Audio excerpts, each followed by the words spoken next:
이 시간 하나님께서 우리에게 주시는 말씀은 구약성경 출애굽기 35장 10절에서 19절, 35장 30절에서 36장 2절 이렇게 두 곳입니다. 출애굽기 35장 10절에서 19절, 35장 30절에서 36장 2절까지의 말씀입니다.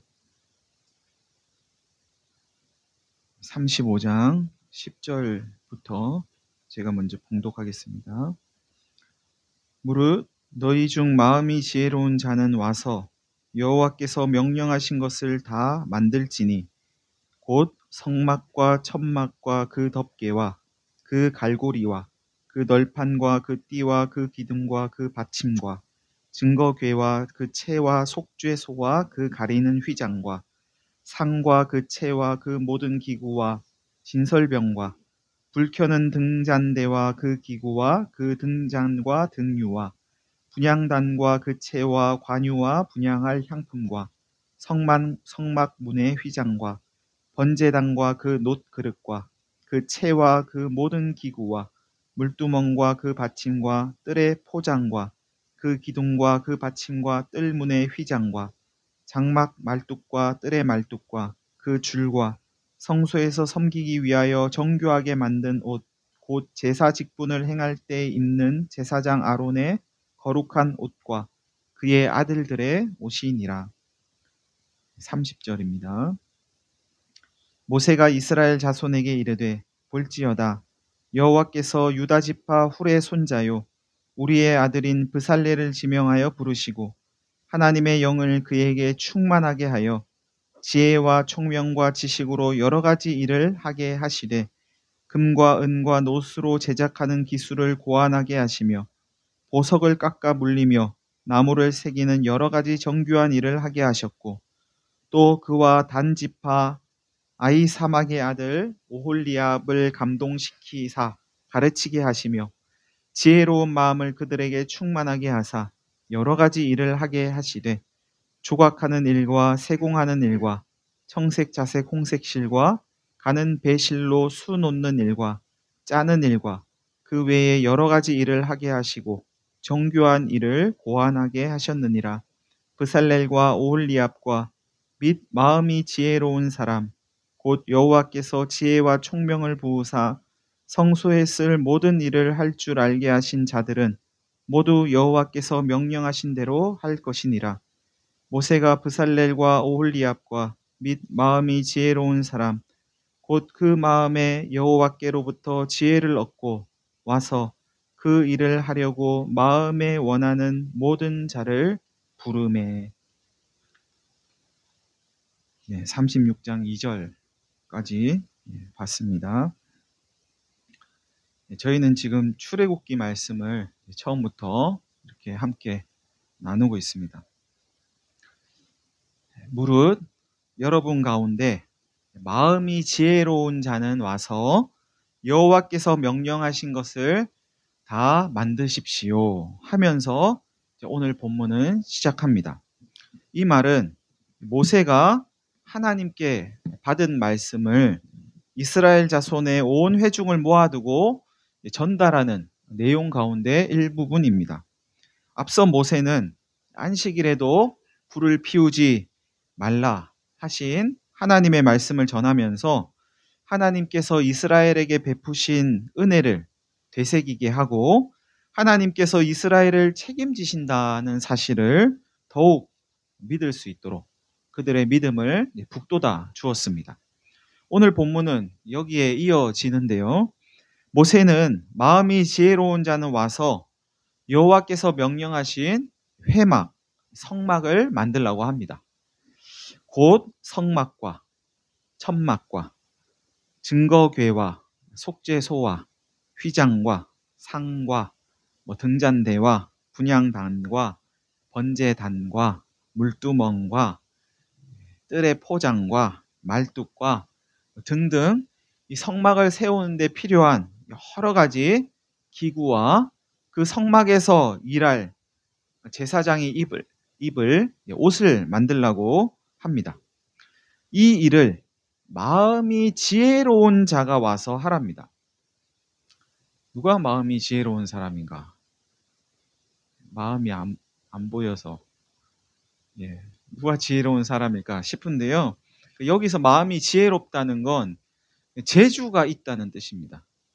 이런 여러 가지를 만들어야 되는데 이런 거 만들 재주가 있는 사람, 그런 사람들은 와서 만드세요 했다는 거죠. 성막에 필요한 기구들을 만들 수 있는 재주, 제사장 옷을 만들 수 있는 재주, 나무를 조각할 줄도 알고, 금, 은, 놋을 녹여가지고 어떤 모양을 만들 줄도 알고, 천을 짤 줄도 알고, 바느질도 좀 할 줄 아는 그런 재주가 있는 사람들은 와서 성막의 기구와 제사장 옷을 만들라는 겁니다. 여러분도 뭐 하나 하실 수 있으시겠습니까? 나도 바느질은 좀 하는데 가방도 만들고, 그죠? 여러분도 나름의 재주가 있으시죠? 그 여러분이 가진 재주가 하나님 나라 일에 쓰임 받기를 간절히 바랍니다. 하나님은 성막 만드는 일에 특별히 두 사람을 지명해서 부르십니다. 너 나와 이렇게 하시는 거죠. 한 사람은 유다 지파에 속하는 브살렐입니다. 하나님은 그에게 하나님의 영을 충만하게 하셔서 지혜와 총명과 지식을 주시고 여러 가지 일을 하게 하십니다. 그가 주로 해야 하는 일은 금과 은과 놋으로 성막의 기구들을 제작하고 보석을 깎아가지고 그 보석을 이렇게 이제 적당한 곳에 달고 물리고 해야 되는데 그런 걸 하고 나무에 무언가를 정교하게 새기는 그런 일이었습니다. 아마도 이집트에서 벽돌 굽고 하면서 이 사람이 뭔가 정교한 일을 좀 하지 않았었나 싶어요. 브살렐은 목수 아니면 대장장이 아니면 보석을 세공하는 그런 일을 했던 사람이 아닌가 싶습니다. 하나님께서 부르신 또 한 사람이 있는데 그 사람은 단 지파의 오홀리압입니다. 하나님은 그의 마음에 감동을 주셔서 특별히 백성들을 가르칠 수 있게 하시고 그의 가르침을 받는 사람들에게 지혜로운 마음을 충만하게 하셔서 회막을 짓는 여러 가지 일을 하게 하십니다. 오홀리압이 사람들과 주로 해야 하는 일은 조각하고 금은 보석을 세공하고 청색, 자색, 홍색 실과 가는 배실로 술을 놓고 옷감을 만들고 바느질을 하는 그런 일이었습니다. 이런 일에 이 사람은 전문가였나 봐요. 여러분, 이 성막은 하나님의 집이라고 일컫는 이 성막은 어느 날 갑자기 하늘에서 내려오는 게 아니라 사람들이 만들어야 했습니다. 나무를 다듬고 금, 은, 놋을 녹여서 모양을 잡고 보석을 깎고 천을 짜고 바느질을 해서 만들어야 했습니다. 하나님은 이스라엘 백성들에게 먹을거리와 마실거리를 주시고 이스라엘 백성들은 하나님의 집이라 불리는 성막을 만듭니다. 하나님 집이면 하나님이 만들고 이스라엘이 먹을 거는 이스라엘이 알아서 해결하고 그게 좀 더 나은 방법이지 않을까. 각자 알아서 싶기도 한데 하나님은 그렇게 하지 않으세요? 사람은 하나님 일을 하고 하나님은 사람의 일을 합니다. 먼저 하나님 나라와 의를 구해라. 그리하면 먹고 마시고 입고 육체를 가진 우리가 이 땅에 살아가는 동안 필요한 것들은 너희가 이 땅에 살아가는 데 필요한 것들은 하나님이 책임져 주실 것이야 하셨던 예수님의 말씀이 생각납니다. 왜 하나님은 나는 내 집 짓고 너는 너 챙겨라 하지 않으시고 너는 내 집 짓고 나는 너를 챙길게. 이런 방법을 사용하시는 걸까요? 사람이 떡으로만 사는 게 아니고 하나님의 말씀으로 사는 줄 알게 하려고 그러시는 거죠. 사람이 자기 노력으로 사는 게 아니라 하나님의 돌보심으로 사는 줄 알게 하려고 그러시는 겁니다. 우리는 하나님의 자녀이고 하나님은 우리의 아버지심을 알게 하려고 그러시는 겁니다. 하나님과 우리가 어떤 관계인가를 헤아리시는 가운데 우리가 해야 할 일이 무엇인지를 바르게 결정하시는 저와 여러분이 되시기를 바랍니다. 한편 하나님은 브살렐과 오홀리압을 지명하여 부르실 때 저들에게 하나님의 영을 충만하게 하셔서 지혜와 총명과 지식과 여러 가지 필요한 능력들을 주셨다고 오늘 본문은 말씀합니다. 저들이 가지고 있는 재주가 있어요, 이미.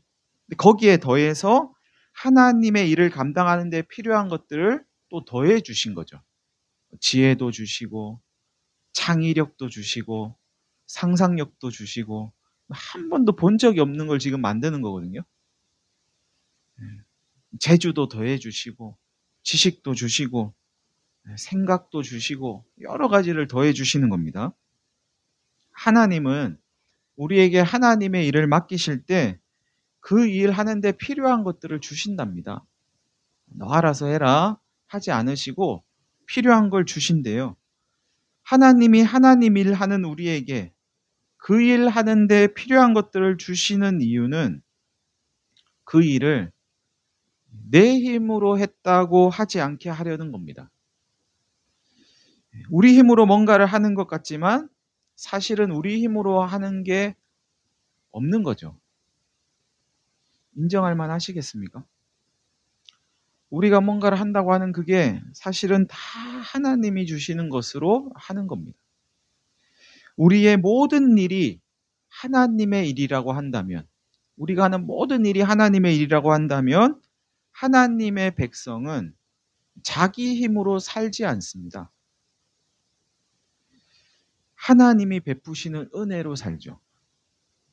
우리의 모든 일상이 하나님이 베푸시는 은혜로 사는 삶이 되려면 우리의 모든 일상이 하나님이 베푸시는 은혜로 산다 하는 게 되려면 먼저 우리가 하나님 백성이라는 사실을 받아들여야 합니다.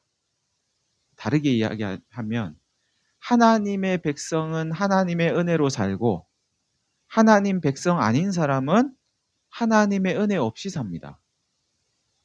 하나님의 은혜를 사실은 받고 있는데 모르기 때문에 하나님의 은혜 없이 사는 거예요. 하나님의 은혜 없이 사는 사람은 자기 힘으로 살죠.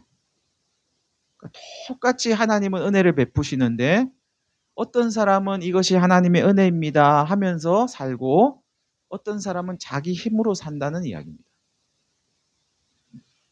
내가 하나님의 백성이지, 내가 하나님의 자녀지 인정할 수 있을 때라야 나는 하나님의 은혜로 살지 하는 게 된다는 말씀입니다. 모세는 브살렐과 오홀리압과 및 마음이 지혜로운 사람, 곧 여호와께로부터 지혜를 얻고 와서 성막 만드는 일을 하려고 마음에 원하는 자를 다 불렀답니다. 여러분, 여호와께 지혜를 얻은, 하나님께 지혜를 얻은 모든 사람을 부를 때 그 사람들이 다 이 부름에 응답했을까요? 재주도 있고 하나님이 지혜와 지식도 주었으니까 와서 성막 만드세요 라고 이야기를 하는데 재주가 있고 지혜와 지식을 받은 모든 사람이 다 왔을까 하는 겁니다. 혹 재주도 있고 하나님께 지혜와 지식도 받았는데 이 부름에 응답하지 않은 사람도 있었을까요?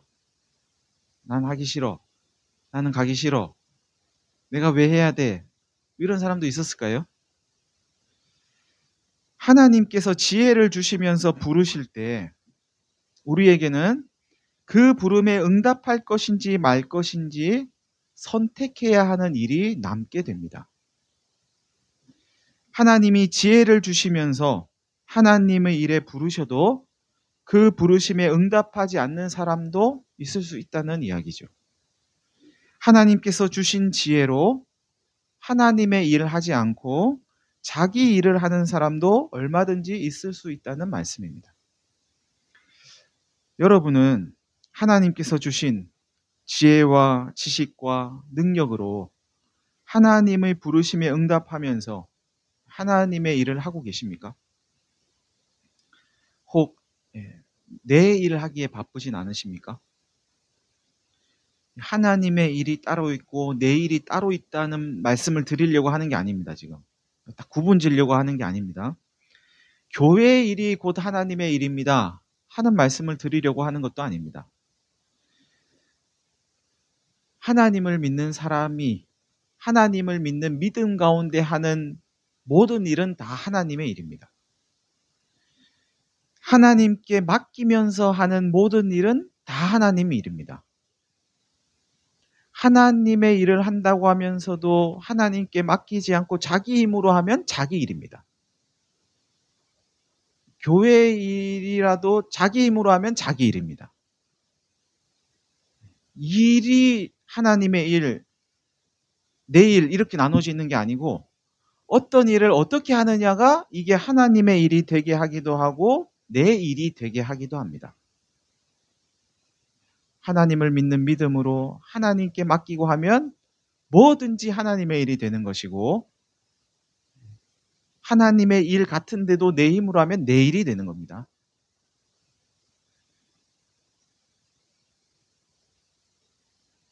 그러므로 하나님의 백성이 믿음으로 살아가는 일상은 하나님의 일상이라고도 할 수 있습니다. 하나님의 백성이 믿음으로 살아가는 일상은 예수의 일상이라고 할 수도 있습니다.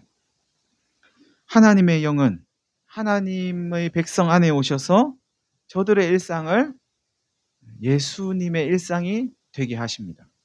그거 하려고 하나님의 영은 우리에게 오십니다. 여러분, 오늘 저와 여러분은 지혜와 지식과 능력을 주셔서 하나님의 일 하라고 하시는 하나님의 그 부름에 얼마나 응답을 하고 계신가요? 하나님께 얻은 지혜, 하나님께 지혜를 얻은 이스라엘의 모든 사람은 과연 하나님의 그 부르심에 응답했을까요? 하나님께서 이스라엘 백성들에게 지혜를 주시고 하나님의 일을 하려고 마음에 원하는 자를 부르셨다 하는 말씀은 하나님이 이렇게 보시고 너는 마음에 원함이 있구나. 그럼 너 나와라. 이렇게 부르셨다는 이야기가 아닙니다. 마음에 원하는 자를 부르셨다는 건 마음에 원함이 있는지 없는지를 보고 부르셨다는 게 아니고 하나님이 부르셨는데 마음에 원하는 사람이 응답했다는 뜻입니다. 재주가 있고 능력이 있고 그래서 하나님이 그 사람에게 지혜도 주시고 하시면서 부르셨는데 하고 싶은 사람이 응답했다는 거죠.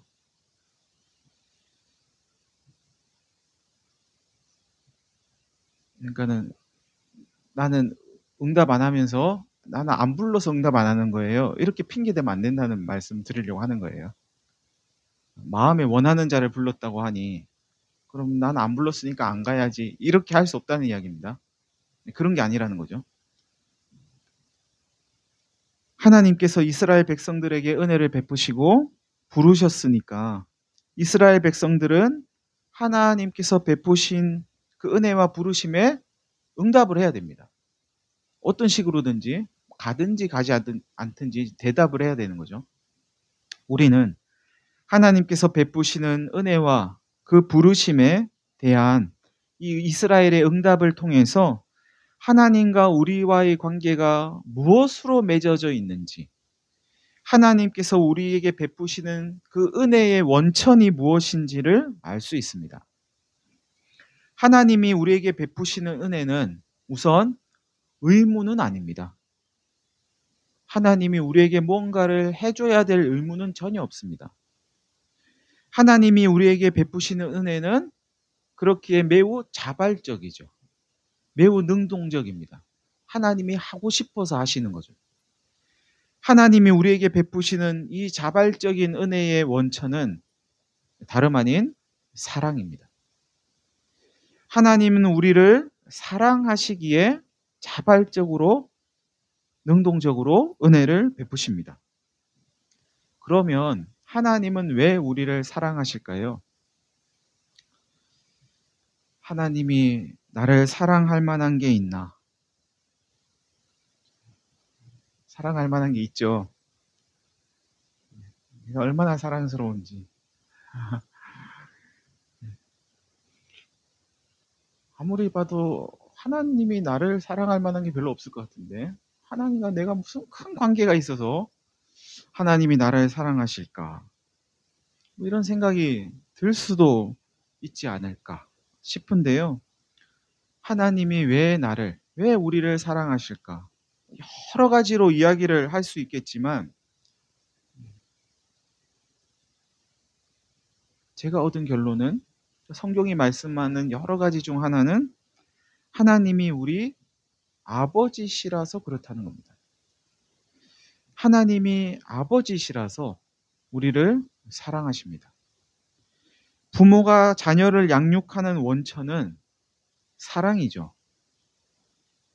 의무 아니죠? 의무도 좀 있나요?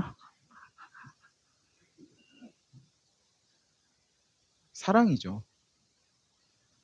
성경에는 구구절절 하나님이 우리를 얼마나 사랑하시는가를 말씀합니다.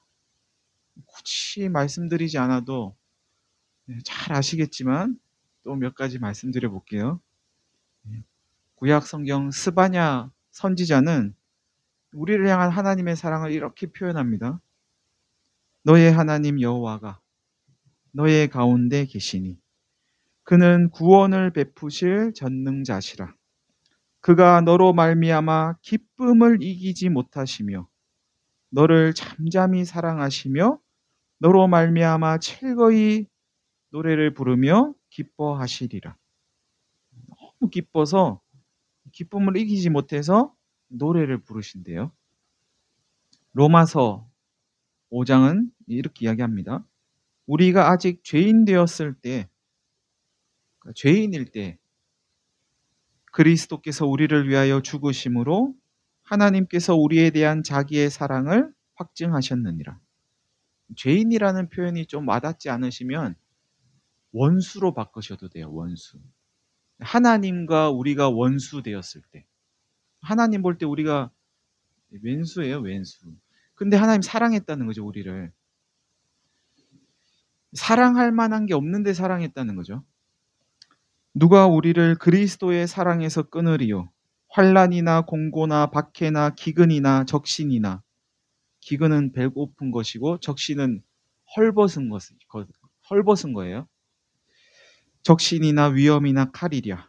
내가 확신하노니 사망이나 생명이나 천사들이나 권세자들이나 현재일이나 장래일이나 능력이나 높음이나 깊음이나 다른 어떤 피조물이라도 오늘도 내일도 이 세상의 권력을 가진 그 누구도 이 세상의 어떤 환경도 우리를 우리 주 그리스도 예수 안에 있는 하나님의 사랑에서 끊을 수 없으리라. 하나님의 사랑에서 끊을 수 있는 게 없대요. 하나님은 그만큼 우리를 사랑하신다는 거죠. 하나님이 우리를 사랑하신답니다. 그런데 여기에서 한 가지 풀어야 할 숙제가 있습니다. 하나님이 우리를 이렇게 사랑하신다고 성경을 통해서 하나님은 우리에게 끊임없이 말씀하시는데 정작 우리는 하나님의 사랑을 느끼지 못할 때가 있다는 거죠. 느껴지세요? 확 와닿으세요? 매일매일 순간순간 확 와닿으세요? 지금도 그냥 넘치게 와닿고 계세요? 왜 하나님의 사랑이 우리에게는 그렇게 넘치도록 와닿지 않는 걸까 하는 거죠. 우리가 하나님의 사랑을 느끼지 못하는 가장 큰 이유는 하나님께서 베푸시는 사랑과 우리가 원하는 사랑이 충돌하기 때문 아닌가 싶습니다. 하나님이 원하시는 사랑, 하나님이 우리에게 주시는 사랑과 우리가 원하는 사랑이 다르다는 거죠. 나는 이런 사랑 원하는데 자꾸 다른 걸 주는 거예요. 우리는 육체의 만족을 통해서 하나님의 사랑을 느끼고 싶은데 하나님은 우리의 영의 만족을 주려고 하시니 안 맞는 거죠. 우리는 건강을 원하고 출세를 원하고 부를 원하는데 그걸 통해서 우리는 하나님의 사랑을 좀 느끼고 싶은데 하나님은 하나님의 영을 보내시고 우리에게 믿음을 더하시고 하나님이 더 믿어지게 하시고 나는 없어지고 예수로 사는 길을 주시니까 안 맞는 거죠. 그러니 하나님의 사랑을 느끼기가 어렵지 않나 싶습니다. 하나님이 보실 때 우리에게 필요한 건 이거라서 이걸 주시는데 우리는 이것 말고 저것 주세요 하니까 하나님은 뭘 계속 주시는데도 우리는 받은 게 없는 것 같은 거죠. 하나도 받은 게 없는 것 같아요. 그러니까 사랑을 느끼기 어려운 겁니다. 하나님의 사랑을 느끼려면 먼저 하나님께서 주시는 그것이 내가 원하는 게 아니고 하나님께서 주시는 그것이 나에게 가장 적합한 것이라는 믿음이 필요합니다. 이게 먼저 있어야 합니다. 하나님을 전적으로 믿을 수 있어야 비로소 하나님의 사랑은 우리에게 닿게 됩니다. 하나님 못 믿으면 하나님의 뭘 주셔도 우리는 사랑으로 느끼지 못합니다. 믿음이 사랑을 느끼는 열쇠입니다. 하나님의 사랑이 우리에게 닿았다면, 그래도 어떻게 해서 닿았다면 이제 우리는 응답을 해야 되는데 어떻게 응답해야 될까요? 자녀가 부모의 사랑을 느꼈다면 자녀는 어떻게 응답을 해야 될까요? 여러분은 주로 어떻게 응답을 하세요? 만약 부모라서, 부모니까 어쩔 수 없이 당신은 부모고 나는 자녀니 어쩔 수 없이 내가 응답을 한다면 응답하지 않는 것보다야 낫다고 하겠지만 부모라서 어쩔 수 없이 내가 자녀니까 응답을 한다면 참 서글프겠죠. 부모와 자녀가 올바른 관계를 맺고 있다면 부모가 자녀의 사랑을 절절히 느꼈다면 부모의 사랑에 대한 자녀의 응답은 부모와 마찬가지로 사랑이어야 하지 않을까요? 하나님은 하나님께서 베푸신 은혜에 대한 우리의 응답이 의무가 아니고 사랑이기를 원하십니다. 하나님은 우리와 사랑으로 교제하기를 원하시죠. 예언도 패하고 방언도 그치고 지식도 사라지겠지만 사랑은 영원하기 때문입니다. 그렇기에 하나님은 마음에 원하는 사람, 곧 하나님 사랑하는 사람이 와서 장막을 지으라고 지금 말씀하시는 겁니다. 마음에 원하는 사람을 불렀다는 건 나 사랑하는 사람이 와서 이거 만들어라 했다는 이야기입니다. 여러분, 오늘 여러분과 하나님과의 관계는 어떻습니까? 그 관계를 지탱하고 있는 힘은 무엇인가요? 혹 의무감은 아니십니까? 의무감으로 하나님을 예배하고 의무감으로 봉사하고 의무감으로 헌금하고 의무감으로 하나님의 일을 하고 있진 않으십니까? 제가 부교역자로 있을 때 성경 공부를 하던 중에 한 권사님께서 이런 이야기를 하신 적이 있습니다. 죽기 직전이라도 예수님을 믿으면 구원을 받는다고 할 때 당신은 좀 억울하다는 거예요. 그런 생각 해보셨어요, 여러분도? 네. 한 가지 다행인 거는 언제 우리가 숨을 거둘지 모르니까 좀 다행이긴 한데, 예수 빨리 믿은 게 너무 억울해. 나도 죽기 전에 믿을 걸. 뭐 이런 생각 해본 적 있으세요? 그런 생각이 드셨나 봐요.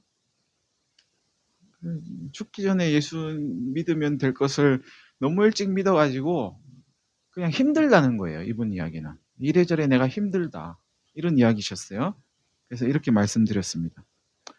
죽기 전에 예수님 믿을 걸 하는 마음이 드시는 건 지금 예수님 믿는 게 어렵고 재미도 없고 뭐 그렇다는 말씀이신 것 같은데, 예수님 믿는 게 어려우세요? 아니면 교회 생활이 어려우세요? 이렇게 여쭤보면서 먼저 이 둘을 구분하실 필요가 있습니다. 그러면서 하나님 믿는 게 얼마나 재밌는 일인지를 좀 경험하실 수 있으면 좋겠다는 말씀을 이제 드렸습니다. 여러분 어떠신가요? 하나님 믿는 게 재밌으세요? 힘드세요? 어려우세요? 재미없으세요? 하나님 믿는 게 원래 그런 거 아닙니다. 원래 힘들고 원래 어렵고 원래 재미없고 이런 거 아닙니다. 뭔가 다른 이유가 있겠죠. 그 이유 가운데, 가장 큰 이유 가운데 하나가 하나님과 사랑의 관계를 맺지 못하고 있어서 그런 건 아닐까 하는 겁니다.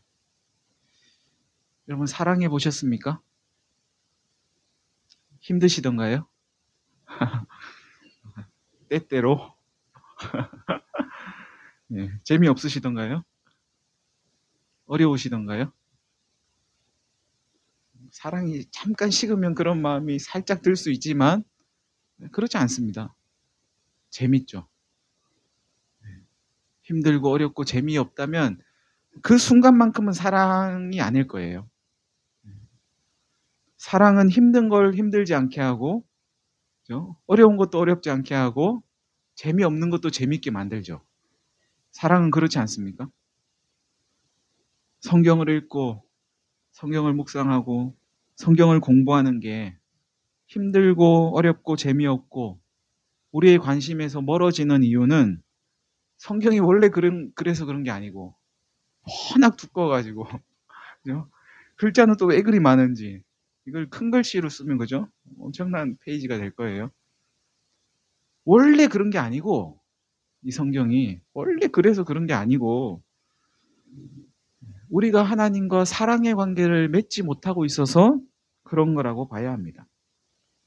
사랑하는 이의 이야기를 듣고, 사랑하는 이의 글을 읽고, 사랑하는 이가 쓴 책을 공부하는데 그게 왜 재미가 없겠습니까? 그게 재미가 없을 수 있겠습니까? 눈에 보이지도 않는 하나님을 믿는다는 것 자체가 굉장히 신기한 일 아니에요? 별로 안 신기하세요? 그런 신기함은 별로예요? 너무 신기한 일이잖아요. 그분과 또 사랑의 교제를 나눈대요. 무슨 이런 SF 영화도 아니고 얼마나 신기하고 재밌는 일입니까?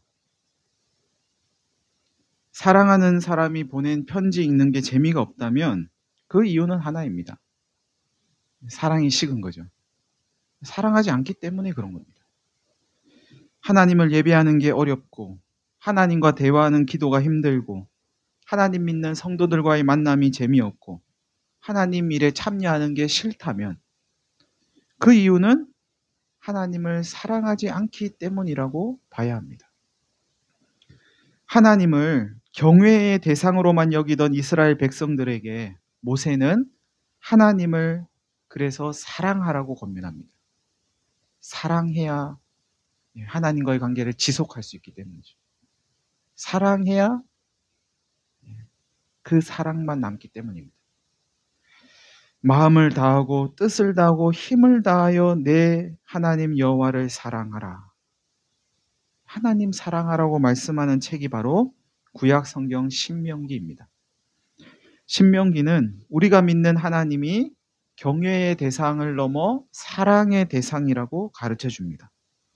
피조물인 인간이 잠시 있다가 사라지는, 길어야 100년 사는 한낱 안개와 같은 인간이 영원부터 영원이라는 시간 속에 100년은 점 하나 아니겠습니까?